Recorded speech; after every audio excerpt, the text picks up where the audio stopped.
So as reloaders, we know the critical dimensions that we should be taking. We want to be taking our loaded diameter, base to shoulder, overall length. But what we want to talk about today is a critical dimension that we want to take on virgin, fired, and sized brass. And that is your base diameter above the extractor groove. To demonstrate this, we've got two 6GT cartridges loaded, one in our Alpha brass and one in another brand we'll call Brand X. Let's go out, we're going to shoot that real quick, then we're going to come back and go over the measurements.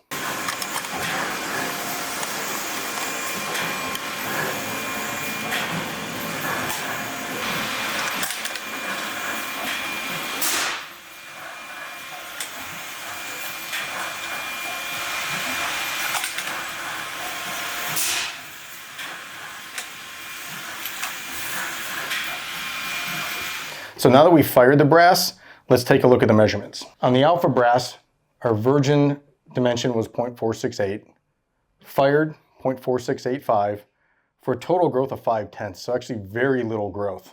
On Brand X, our virgin dimension was 0.4685, fired 0.470, for a total growth of 1.5 thou. So Brand X grew 3 times as much as the Alpha brass. Having these dimensions, what information can we get from that? So first of all, one of the most critical dimensions on your chamber is the base diameter of that chamber. If it starts getting oversized, you're gonna have all kinds of issues. So knowing we're shooting a 6GT, we can go to the SAMI website and we can pull the SAMI print for a 6GT. What we'll see is the nominal dimension at the base of the case, of the base of the chamber, should be 0.471. There's a plus tolerance on that, but as a reamer manufacturer, we're always gonna shoot for that 0.471. So when your gunsmith chambers your rifle, it's as close to 471 as possible. So let's look at the fire diameter here. So with the Alpha, we're 0.4685. So we know we're under 471, so we know our chamber's in spec. We can validate that with Brand X, seeing that the fire dimension was 0.470. Seeing that there'll be a little bit of spring back, that chamber's probably perfectly at 0.471. So we know our chamber's good. The nice thing is we only need to take this dimension once. What else? How about, are we under or over pressure on our brass? So every brass manufacturer makes their brass a little bit different alloys. So as a result, they'll handle pressure differently. So we want to make sure we're checking these dimensions to see how they're handling pressure. So let's look at Alpha. We started at 0.468, we blew it to 0.4685, and we had 0.5 of growth. So what does that tell us? That tells us either A, if we're happy with our load, that's a great place to stay because this brass is handling that pressure very, very well. It also tells us that if we want to increase velocity a little bit, which will increase pressure, we got some room in the brass to do that.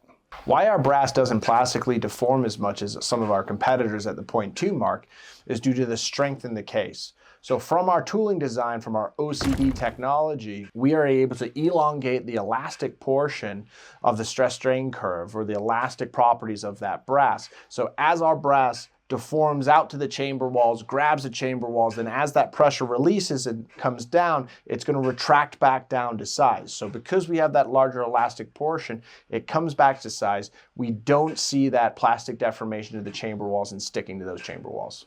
Now on Brand X, seeing that we grew out to 0.470, that may be a perfectly safe load, but we want to be careful.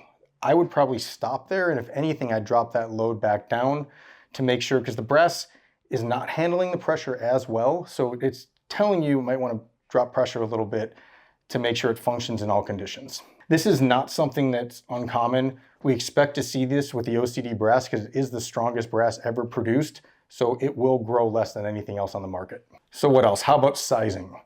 You're going to want to size your brass and compare it to your fire dimension.